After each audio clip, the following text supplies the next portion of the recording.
Il n'y aura plus d'anathème. Le trône de Dieu et de l'agneau sera dans la ville. Ses serviteurs le serviront et verront sa face. Apocalypse 22, 3, 4. Dans les précédents audios, nous avons parlé du trône, de sa signification, qui n'est autre que le gouvernement. Mais là encore, combien cette vérité est vaste et d'une portée considérable. C'est Christ crucifié qui résout tous nos problèmes, qui est réellement maître de toutes les situations. Nous sommes renvoyés à l'épître de Paul aux Corinthiens, oui, à cette terrible situation qui prévalait chez les chrétiens de Corinthe. Quel état déplorable régnait dans cette église. Cet état aurait pu décourager n'importe quel homme. Vous vous seriez sans doute dit, comment allons-nous gérer cette situation? Comment peut-on démêler cet écheveau? Paul a dû réfléchir à toute cette situation et prier à ce sujet pour en arriver à la conclusion suivante. Je n'ai pas eu la pensée de savoir parmi vous autre chose que Jésus-Christ et Jésus-Christ crucifié. 1 Corinthiens 2:2. Voyons maintenant comment Paul a expliqué et appliqué ce verset. En fait, il applique Jésus-Christ crucifié à leur division, à leur procès en justice, à toute cette situation. Puis, il résume le tout par un mot. L'amour. 1 Corinthiens 13. Seul l'amour peut résoudre ce problème. Et le résoudra. Tout problème et toute situation peuvent être réglés par l'amour de Dieu en Jésus-Christ, exprimé à la croix. Oui,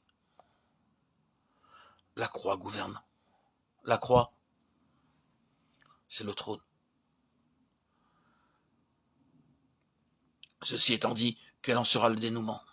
Je crois que la réponse se trouve au verset 24 du chapitre 21 de l'Apocalypse. Les nations marcheront à sa lumière, et les rois de la terre y apporteront leur gloire. Nous avons là le secret et le principe du service. Et n'oubliez surtout pas que lorsqu'il est question de principe, le passé, le présent et le futur n'entrent pas en ligne de compte. Cette scène ne doit pas être interprétée dans sa globalité comme appartenant à l'avenir. Il ne faut pas la considérer que dans son ensemble comme un simple événement à venir. L'accomplissement est sans doute à venir, mais les principes énoncés sont éternels. Ils se situent toujours dans l'instant présent. Les principes régissant le service, l'aide apportée aux autres, le profit et les avantages que les autres peuvent en retirer, tout cela n'est possible que si le peuple de Dieu est en communion avec l'agneau, c'est-à-dire en communion avec lui dans ses souffrances, et à condition que ce peuple s'engage sur le chemin de la croix. C'est la seule façon d'être en réelle bénédiction à son prochain. Vous ne pourrez jamais être vraiment utile à l'avancement spirituel des autres en étudiant, en accumulant des connaissances ou en utilisant je ne sais quel terme technique. Votre utilité dans le service d'autrui dépendra uniquement du degré de connaissance que vous avez de la vie de l'agneau et du chemin de la croix. Une fois de plus, je reviens sur ce que j'ai dit souvent. Au cours de ces nombreuses études bibliques, de ces nombreuses méditations, de ces nombreux audios, ce n'est que dans la mesure où nous suivons l'agneau avec tout ce que ce terme renferme que nous aurons pour Dieu une valeur présente et éternelle profitable aux autres. C'est à cette seule condition.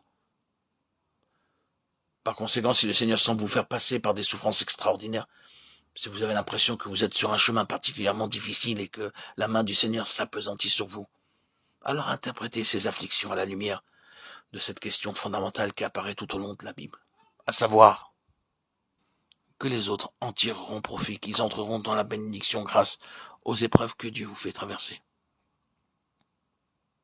Voilà le vrai chemin du service. Le principe du service, c'est la souffrance. On ne saurait s'y soustraire. Et nous n'avons de valeur que dans la mesure où nous sommes en communion avec lui dans ses souffrances.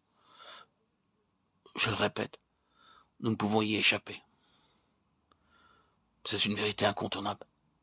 Peut-être que certains sont maintenant en mesure de le reconnaître et de voir très clairement que si le Seigneur a pu les utiliser, c'est grâce au chemin douloureux sur lequel il les a placés.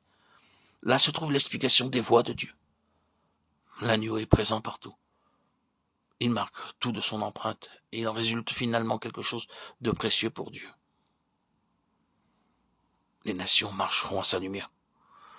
Où que vous posiez les regards en allant du centre à la périphérie, ces nations tirent profit de tout ce qui porte la marque de l'agneau. Dieu est en train de mettre le sceau et l'empreinte de l'agneau sur son peuple.